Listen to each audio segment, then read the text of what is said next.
Bismillahirrahmanirrahim. Assalamualaikum warahmatullahi wabarakatuh. Di sini kami akan menjelaskan tentang proposal PKMGT kami yang berjudul Mesin Pencari Hoaks dan Dibangnya sebagai media edukasi dan pemberantasan hoaks. Dengan bidang kegiatan PKM Gagasan Tertulis, disusun oleh Muhammad Aditya Nur Syahid, Muhammad Ihsan Bisabilillah, dan Rahmat Hidayat. Oke, sekarang saya akan membahas ringkasan. Permasalahan mengenai hoaks merupakan suatu masalah yang tidak dapat dihindari menurut Kominfo. Terdapat sekitar 800.000 situs hoaks di Indonesia. Hal ini tersebut dipengaruhi oleh berbagai hal-hal seperti tidak mengetahui bahwa berita tersebut adalah hoaks, kurangnya minat masyarakat untuk mengklarifikasi ulang suatu berita, politik, bersenang-senang, dan lain sebagainya. Menurut data dari data Reportal, terdapat sekitar 175,4 juta pengguna internet di Indonesia dan 160 juta pengguna aktif sosial media. Sebagian besar platform yang digunakan adalah YouTube, WhatsApp, Facebook, Instagram. Persebaran informasi yang sangat cepat juga mempermudah penyebaran berita-berita bohong ini, maka aplikasi pencarian hoaks ini diperlukan agar masyarakat lebih mudah untuk mengenali hoaks dan mempelajari hal-hal yang akan dibalik hoaks tersebut, sehingga dapat menekan angka penyebaran hoaks di Indonesia dan mengurangi hal-hal yang tidak diinginkan. Berita hoaks dan satir juga dapat sangat sulit untuk dibedakan yang kadang menyebabkan suatu berita satir menjadi hoaks dan dikarenakan kurangnya pengetahuan masyarakat pada berita tersebut.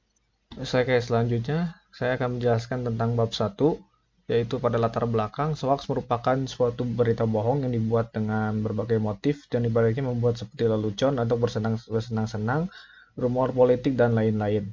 Pada masa pandemi COVID-19 ini, berbagai hoaks pun muncul, entah sebagainya hiburan atau tujuan lainnya. Berdasarkan dari data yang telah dirilis oleh Kominfo, terdapat sekitar 204 hoaks mengenai virus corona. 1.2 Tujuan 1. Untuk mengetahui perbedaan satir dan hoaks. 2. Agar masyarakat dapat lebih berhati-hati dalam menyebarkan suatu berita. 3. Mengurangi angka penyebaran berita bohong. Oke, saya akan menjelaskan tentang bab 2, tinjauan pustaka. 1. Kondisi pengetahuan masyarakat mengenai hoaks. Belakangan ini perkembangan teknologi informasi membawa banyak kemudahan untuk generasi yang hidup di zaman ini. Arus informasi yang cepat dan padat menjadi acuan masyarakat untuk berlomba-lomba dalam berinteraksi sosial, mulai dari orang-orang yang ingin mempelopori suatu informasi sampai dengan para penyebar dan pendengarnya. Tujuannya agar informasi yang tengah dipegangnya atau lawan bicaranya bukanlah sebuah informasi yang basi. Maka dari itu orang-orang terpacu untuk saling berbagi. Akan tetapi sebenarnya tidaklah mudah bertanggung jawab seseorang atau kelompok. Idealnya dalam suatu informasi haruslah ada kaidah kebenaran yang diterima oleh standar di masyarakat saat ini. Namun nyatanya banyak sekali oknum yang tetap membuat, menyebarkan, serta menyakitkan suatu informasi yang tidak benar. Hal ini dikaitkan beberapa alasan seseorang terjebak dalam rantai berita yang tidak benar adalah kurangnya kritis dalam menyikapi siapa yang membuat pertama kali atau siapa orang yang menyebarkan informasi tersebut. 2. Yaitu upaya yang pernah dilakukan beserta hasilnya, yaitu dalam menyikapi hoaks yang terjadi di tengah-tengah masyarakat, para ahli dan orang-orang berwajib melakukan suatu penanggulangan seperti menerapkan diskusi dan klarifikasi berita hoaks, seperti sudah yang dilakukan beberapa akun official di Line, fanpage di Facebook, dan grup diskusi yang aktif melakukan diskusi dan klarifikasi berita hoaks. Kominfo juga menerapkan sebuah sistem pada router yaitu Cyberdrone 9 untuk memantau aliran data secara real-time dalam batasan waktu tertentu. Hasilnya sudah efektif dalam menimbang hoaks, ditunjukkan dengan banyaknya artikel dan diskusi yang dikeluarkan dari situs, akun-akun resmi pemerintah, dan tim penanggulangannya.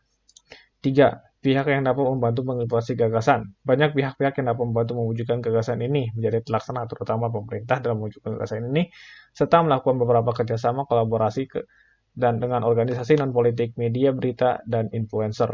4. Langkah-langkah strategis yang diperlukan. Agar gagasan ini dapat dicapai, maka langkah-langkah strategis yang dapat dilakukan yaitu dengan memperkenalkan aplikasi ini kepada masyarakat melalui berbagai media seperti sosial media, event, serta melakukan kerjasama pada platform sosial media untuk menjadikan aplikasi ini menjadi fitur pada platform mereka.